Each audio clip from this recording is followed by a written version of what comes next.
అనకాపల్లి జిల్లా రైతు ఉద్యమ నాయకుడు అప్పలరాజుపై పీడీ యాక్ట్ పెట్టడాన్ని ఆంధ్రప్రదేశ్ వ్యవసాయ కార్మిక సంఘం తీవ్రంగా ఖండిస్తున్నది. దేశ భద్రతకు ముప్పు వచ్చేటప్పుడు, ప్రజా ప్రయోజనాలకు భంగం కలిగినప్పుడు స్మగ్లర్లపైన, ల్యాండ్ గ్రాబర్లపైన పెట్టేటటువంటి పీడీ యాక్ట్ని ఒక రైతు ఉద్యమ నాయకునిపైన పెట్టడాన్ని ఆశ్చర్యం కలిగిస్తుంది. ఈరోజు రాష్ట్రంలో పేదల కోసం, కష్టజీవుల కోసం, బడుగు బలహీన వర్గాల కోసం పనిచేస్తున్నటువంటి రైతు వ్యవసాయ కార్మిక నాయకులకి అండగా ఉండి ప్రజల పక్షాన పోరాడంటే వాళ్ళకి ప్రభుత్వాల రక్షణ కల్పించాల్సింది పోయి కార్పొరేట్లకు, పెట్టుబడిదారులకు ఊడిగం చేస్తూ వాళ్ళకు అడుగులు మడుగులొత్తి వాళ్లకు భూములు ఇవ్వడానికి రైతుల పక్షాన పోరాడుతున్న నాయకులపైన ఇటువంటి చట్టాన్ని పెట్టడం అనేది, ప్రయోగించడం అనేది పిచ్చుకలపై బ్రహ్మాస్త్రం ప్రయోగించినట్టే. కానీ కూటమి ప్రభుత్వానికి కౌంట్ డౌన్ అయింది.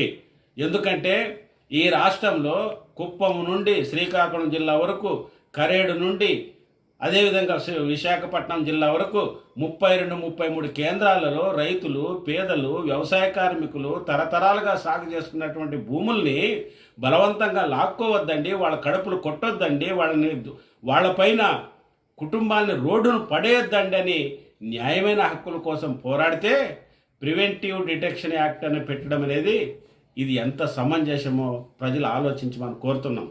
ఈరోజు ఈ చట్టం ఆంధ్ర రాష్ట్రంలో ఈ కాలంలో ఈ కూటమి ప్రభుత్వం వచ్చిన తర్వాత ప్రజా ఉద్యమ నాయకులపైన పెట్టడం అనేది చాలా దుర్మార్గమైంది. ఈ ప్రభుత్వం పెద్ద తప్పు చేసింది.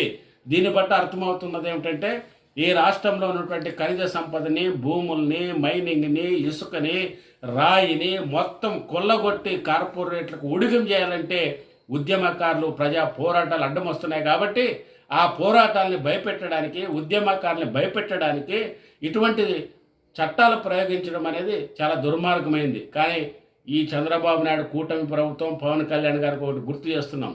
మీరు బీజేపీ ఉచ్చులో పడి కమ్యూనిస్టులని, కార్మిక ఉద్యమ నాయకుల్ని, రైతు కార్మిక నాయకుల మీద ఇట్లాంటి కేసులు పెడితే ఉద్యమాలు ఆగుతాయనుకుంటున్నారేమో. ఈ ఉద్యమానికి నాందివి, ఈ ఉద్యమానికి ఊపు వచ్చేవి, ఈ యొక్క పోరాట స్ఫూర్తితో రాష్ట్రంలో ప్రజలు పెద్ద ఎత్తున తిరగబడతారు.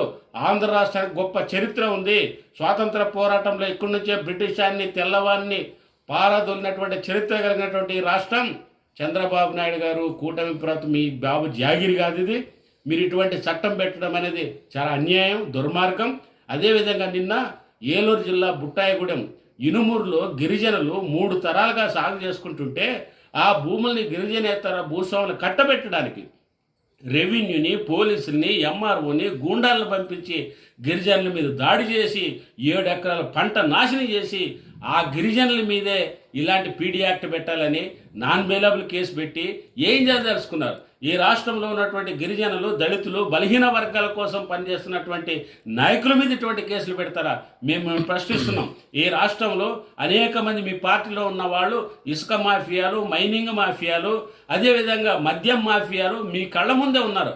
వాళ్ళ మీద ఒక కేసు అన్న పెట్టారా? వాళ్ళ మీద ఒక్కరినైనా జైలుకు పంపించారా? ఇది చాలా దుర్మార్గమైంది. ఈరోజు బీజేపీ ప్రభుత్వం దేశంలో ప్రత్యామ్నాయంగా ఈ బీజేపీ యొక్క మతోన్మాదాన్ని ఎదుర్కోవడానికి ఒక కమ్యూనిస్టులు, రైతు ఉద్యమ నాయకులు, మార్క్సిస్ట్ పార్టీ నాయకులు ఉన్నారు. కాబట్టి వీళ్ళని అణిచేస్తే మొత్తం దేశంలో నియంత్రితం తెచ్చుకోవచ్చు, ఈ దేశం మా చేతిలోకి తెచ్చుకోవచ్చు అని కలలు కంటున్నారు. మీ కలలు అవుతాయి. అందుకోసమే ఖబర్దార్, మీరు పీడీ యాక్ట్ వెంటనే ఉపసంహరించకపోతే రేపు జనవరి 5వ తేదీ నుంచి రాష్ట్ర వ్యాప్తంగా ప్రజా సంఘాలని, మేధావుల్ని అందరిని కూడగట్టి మీ కూటమి ప్రభుత్వ సంగతి తేల్చాం. వెంటనే అప్పలరాజు గారి మీద పెట్టినటువంటి పీడీ యాక్ట్ ఉపసంహరించుకొని బేషరతుగా క్షమాపణ చెప్పాలి. లేని పక్షంలో మీ ప్రభుత్వం యొక్క దుర్మార్గానికి వ్యతిరేకంగా ప్రజల్ని కూడగట్టుకునే పెద్ద ఎత్తున ఉద్యమం చేస్తామని ఈ సందర్భంగా హెచ్చరిస్తున్నాం.